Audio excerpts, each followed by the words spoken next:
For 3 decades, the tech world lived under a single roof. It didn't matter if you bought a Dell, an HP, or Mac. When you peeled back the plastic, you found the same blue heartbeat. Intel, they weren't just a supplier. They were the landlord of Silicon Valley. If you wanted to build a faster computer, you had to pay Intel rent. If you wanted to launch a new software, you had to ask for Intel's floor plan. They set the pace of human progress, and the entire world followed their clock. But being a tenant has a massive downside. You can only move the furniture so much. For years, the big four, Apple, Amazon, Google, and Meta, were stuck. They had these billion-dollar dreams for AI, cloud computing, and ultra-thin devices, but they were limited by whatever general-purpose chip Intel decided to ship that year. They were the biggest companies on Earth, and yet they were waiting in line like everyone else. They were paying billions in silicon tax for chips that were built to do everything for everyone, which meant they weren't perfect for anyone. Then, the tenants decided they were done paying rent. They didn't just want a better room. They wanted to burn the lease and build their own houses from the ground up. This is the Silicon Coup. Apple fired Intel in 2020 and shook the world with the M series. Amazon stopped buying off-the-shelf processors for their servers and started printing their own Graviton chips. Google is building the TPU. Meta is designing the silicon for the metaverse. Think about how insane this is. Why would an online bookstore, Amazon, and a phone company, Apple, spend billions of dollars to enter the most difficult, most expensive, and most technical industry on the planet? It's because they realize that in the 21st century, software is the soul, but silicon is a skeleton. If you don't own the skeleton, you're just a puppet on someone else's strings. They aren't just making chips to save money. They're making chips to do things that Intel's all-purpose hardware physically cannot do. The Silicon Valley giant we used to know, that monolithic era of one chip fits all, it's dead. The landlord has been evicted, and the neighbors are building fortresses. Today, we're going inside the secret labs where the world's most powerful companies are reinventing the very atoms of computing. This isn't just a hardware upgrade. This is a war for the future of intelligence. To understand why Apple and Amazon are doing this, you have to understand the Swiss Army knife problem. For decades, Intel built chips using the x86 architecture.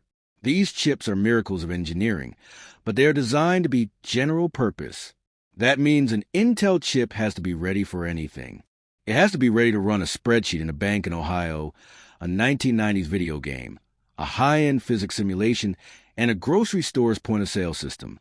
It's a jack of all trades, but a master of none. Here's the technical catch.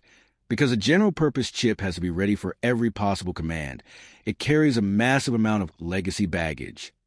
It's like a hiker carrying a 100-pound backpack filled with tools they might need just in case. That baggage costs energy. When you ask a general-purpose chip to do something specific, like blur your background on a Zoom call, it uses a sledgehammer to tap in a thumbtack. It gets the job done, but it gets hot, it drains your battery, and it wastes 80% of its potential just keeping the rest of the Swiss Army knife open. Now look at the Scalpel. When Apple designs the M series, they don't care about running a 20-year-old server in a basement. They know exactly what their users do. They know you're going to use Face ID. They know you're going to edit 4K video. So they build accelerators, dedicated neighborhoods on a chip that do one thing and one thing only. When you export video on a Mac, the main CPU doesn't even sweat. It hands the job to the media engine, a specialized part of the silicon that is 10 times faster and uses a fraction of the power. It's not a hiker with a backpack anymore. It's a sprinter in a vacuum. The result was a holy grail computing, the M1, M2, and now the M3. Before this, power always meant heat. If you wanted a fast laptop, you needed loud fans and a charger that could double as a brick. But by closing the efficiency gap, Apple proved you could have both. They delivered 20 hours of battery life and peak performance without a single fan spin. They didn't just make a faster computer. They broke the laws of physics that Intel had been living by for 30 years. This is why the silicon giant is dying. It's not that Intel can't build fast chips. It's that they can't build specialized ones. And in a world where we want our AI to be instant and our laptops to last all day, General purpose is no longer good enough. But if you think Apple changed the game, wait until you see what Amazon is doing to the very fabric of the internet.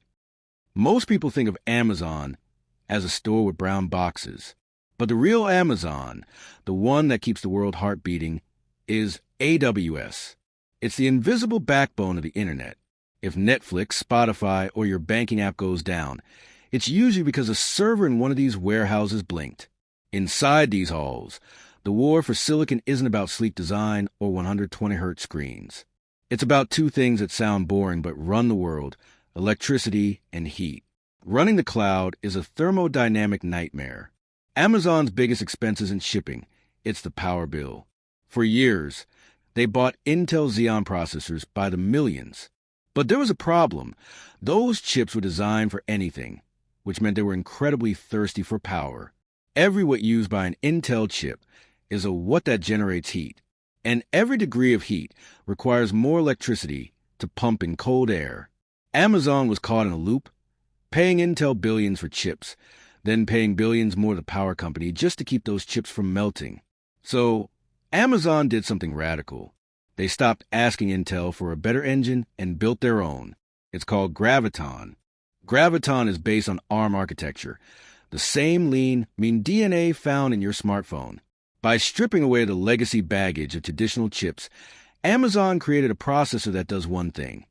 It handles cloud workloads with surgical precision. The math was devastating for the competition.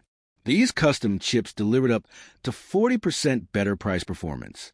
In the world of business, a 2% gain is a win. A 40% gain? That's an extinction event. Think about the scale. When you save 60% on energy across millions of servers, you aren't just saving money. You're changing the economics of the entire internet. Amazon isn't just selling you server space anymore. They're selling you their own custom-grown silicon. And it's making the old-school Intel Xeon processors look like gas-guzzling SUVs in a world of Teslas.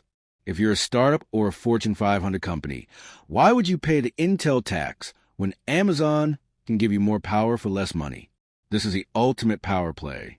By owning the chip, Amazon controlled the cost. By controlling the cost, they captured the market. But this shift from buying to building isn't just about saving on the electric bill. It's about building a moat, a digital fortress that ensures once you enter their ecosystem, you can never, ever leave.